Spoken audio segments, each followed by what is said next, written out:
Joseph, you can't go to sleep feeling like this.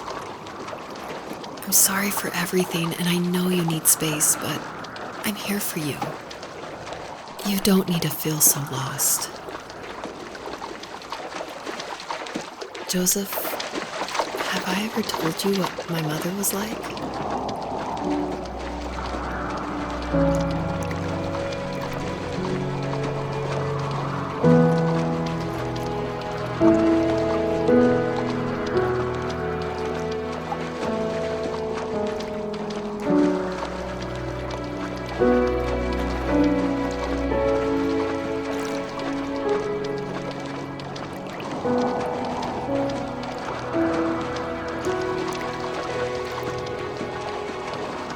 You know what it's like not to have a mom at home. And you know how hard that made my childhood. What helped me was watching the birds in the morning before the school bus came. I thought that my mother was one of those birds, and it made me want to be free like her. My mom taught me how to fold origami cranes while she was in the hospital. So I told myself I would fold one every day until I could fly myself.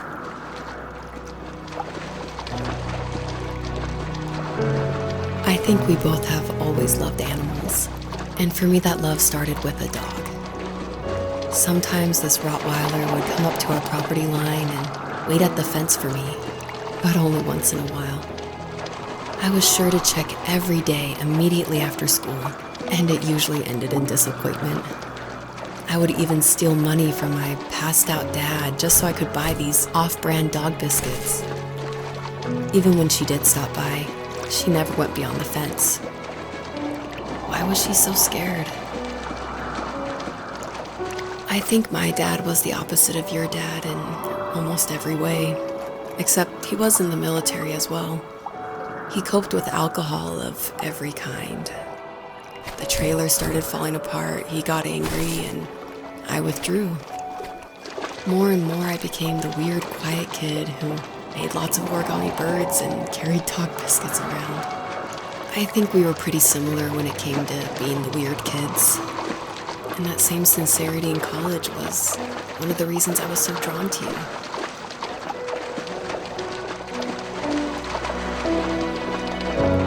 Life got worse and worse. And at one point, I really didn't think I could survive another day with my soul still intact. I had no real friends, let alone neighbors, since we lived in the middle of nowhere. I should have talked to my teacher, but I was scared what he would do if he found out.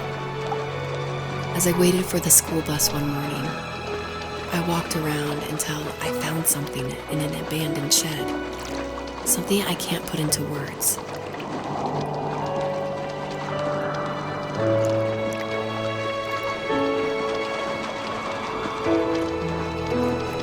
I summoned courage I didn't know I had, and I broke into my dad's room and found the key to the shed where he had locked my bike.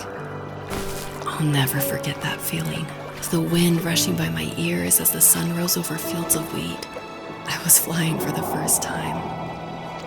I biked as far as my legs could take me until I found a house that felt friendly, and that felt like home.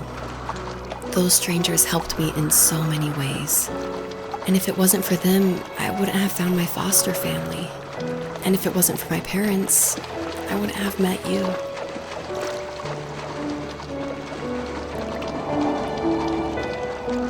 You have strength, Joseph, and you're not as alone as you think. It's all just so pointless, just waiting for life to happen. It's like having the home I always wanted is cursed out of my reach. The thought of being a parent myself, how could I do that when I couldn't even be a good son? I'm sorry, I know what you're saying. I just don't know how things will work out. These quiet hours will turn into years. We'll wonder which roads passed us by. Then we'll forge a new road together. Besides, I discovered for myself that one fateful morning where any hopeful road leads to. There may be thorns and mist, but it always leads to the same thing. And what's that? Family. I'm so glad. that you're part of my family, Rachel. And I'm glad you're part of mine.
I watched a lot of TV in the living room, but it honestly was my dad's den, his haven. He hung sketches of animals on the walls, along with a pair of caribou antlers. He never really hunted, so he must have found them in the woods. It wasn't a trophy for a kill he made, but a reminder that after we've died and left this earth, we're still remembered by the most unlikely of individuals.